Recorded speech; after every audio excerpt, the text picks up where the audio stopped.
10월 22일 수요일이 되었습니다. 여러분 오늘도 주님 안에서 행복하시기를 바랍니다. 오늘은 사무엘상 12장 22절로 24절 말씀을 읽겠습니다.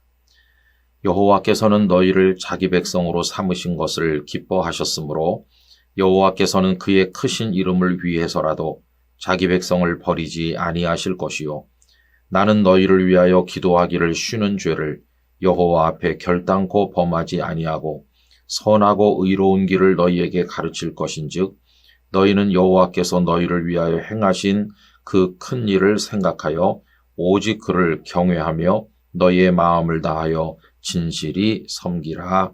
아멘.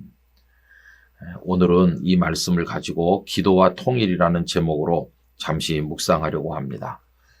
오늘 읽은 말씀은 사무엘이 현직에서 물러나게 될 무렵의 일화를 말씀하고 있죠. 이스라엘 백성들이 가나안에 들어간 이후에 하나님께서는 사사들을 통해서 그들을 인도하셨습니다. 그런데 어느 날 백성들은 사무엘에게 와서 자신들에게도 다른 나라처럼 왕을 세워달라 이렇게 요청하였습니다.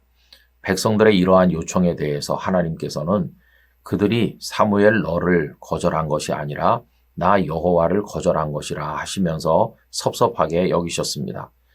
그러면서도 하나님께서는 백성들이 원하는 대로 왕을 세워주라 하셨고 이스라엘의 첫 왕으로 세움받은 사람은 이미 잘 아시는 것처럼 사울이었습니다.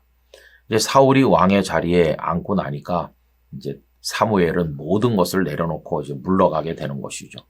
사무엘은 자신의 섭섭했던 마음, 백성들에게 하고 싶었던 이야기도 몇 마디 하면서 이제 오늘 마지막 당부를 하는 것인데 백성들에게 너희들은 여호와 하나님을 진실하게 경외하고 섬겨야 된다. 이렇게 당부합니다. 그러면서 그 전에 내가 비록 물러나지만 너희를 위해서 드리는 기도를 결코 쉬지 않을 것이라고 기도를 쉬는 죄를 범하지 않을 것이라고 이야기하는 대목을 볼 수 있습니다. 23절, 24절을 다시 읽겠습니다. 나는 너희를 위하여 기도하기를 쉬는 죄를 여호와 앞에 결단코 범하지 아니하고 선하고 의로운 길을 너희에게 가르칠 것인즉 너희는 여호와께서 너희를 위하여 행하신 그 큰 일을 생각하여 오직 그를 경외하며 너희의 마음을 다하여 진실이 섬기라 이렇게 말했습니다. 여러분 사실 이때는 이스라엘은 굉장히 혼란스러운 분기점을 맞이할 때죠. 수백 년 동안 사사들을 통해서 이스라엘 백성들이 인도를 받았는데 이제는 왕이 세워지는 겁니다. 얼마나 생소합니까? 더군다나 사울이 왕이 되는 것에 관해서 어떤 사람은 찬성했지만 어떤 사람들은 사울이 왕이 될 자격이 없다고 신랄하게 비난하기도 하였습니다. 또 여러분 권력의 속성상 사사들과 왕은 다른 거 아닙니까? 사무엘 같은 분은 진심으로 백성들을 사랑하고 인도했지만 왕이라는 권력자가 생기면 그 왕의 측근에 모여드는 권력에 연결된 사람들이 있는가 하면 권력으로부터 소외된 사람들은 또 비방하는 세력이 되니까 나라가 이렇게 마음이 나뉘어지게 되는 거죠. 자칫 잘못하면 이스라엘 공동체가 분열될 수도 있고 와해될 수도 있는 상당히 어려운 영적으로도 위기였다는 것을 알 수 있습니다. 또 왕을 세운다는 것은 그들이 왕에게 집착하다 보면 하나님을 멀리하고 떠날 수도 있는 거 아닙니까?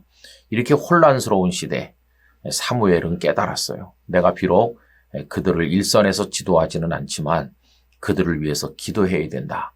이 백성이 하나로 하나님을 경외할 수 있도록 내가 기도해야 되겠다. 그래서 기도를 멈추는 죄를 범하지 않겠노라고 이야기를 한 것이었어요. 여러분 하나를 이루고 통일을 이루어 아름답게 살아가는데 기도는 필수적입니다. 우리가 남북 간의 통일을 위해서 지나간 수십 년을 불철주야 기도하지만 응답이 없어서 섭섭한 마음을 가지거나 낙심할 수도 있습니다만은 기도를 멈춰서는 안 되는 이유는 바로 여기 있습니다. 우리가 기도할 때 하나님께서는 들으실 것이고 반드시 평화 통일, 복음 통일을 허락하여 주실 것이라고 믿습니다. 여러분 나라가 영적으로 사회적으로 혼란스럽고 국민들의 마음이 갈라 터져서 많은 상처를 입고 있다고 생각될 때일수록 더 많은 기도를 해야 됩니다. 우리나라는 오랫동안 남과 북의 대결 외에도 영호남의 갈등이라든지 그 밖에 지역적 갈등 외에도 노사 간의 갈등, 요즘에는 보수와 진보 사이의 이념적 갈등이 얼마나 많이 왜곡되고 치열한지 정말 우리가 마음이 아픕니다. 여러분, 이렇게 다 갈라진 상황에서 하나 되고 통일되기 위해서 그 밑거름은 기도인 것입니다. 우리 성도들이 하나님 앞에 끊임없이 기도함으로 이 아름다운 통일의 하나됨의 비전을 향해 나가기를 간절히 원합니다. 오늘도 하나님께 드리실 기도가 많지만 그 기도의 끝자락에 꼭 이 주제를 가지고 하나님 앞에 기도해 주시기를 부탁을 드립니다. 기도하겠습니다. 아버지 하나님, 사사시대에서 왕정시대로 넘어가는 아주 어렵고도 위험한 전환기를 맞이했을 때 물러나는 사무엘은 백성들의 하나됨과 평안을 위하여 기도하기로 다짐하였습니다. 아버지 하나님, 대한민국이 나뉘어지고 우리들의 마음이 갈라지고 여러 가지 혼란을 경험하는 현장에 서 있는데 원하옵건대 그럴수록 저희로 하여금 더 간절하게 하나됨을 위한 기도, 통일을 위한 기도를 드리게 하여 주시옵소서. 그래서 이 땅이 치유되고 대한민국이 하나 되고 남가북이 하나 되고 한국교회가 하나 되고 우리의 마음이 하나 되는 역사를 경험케 하여 주시옵소서.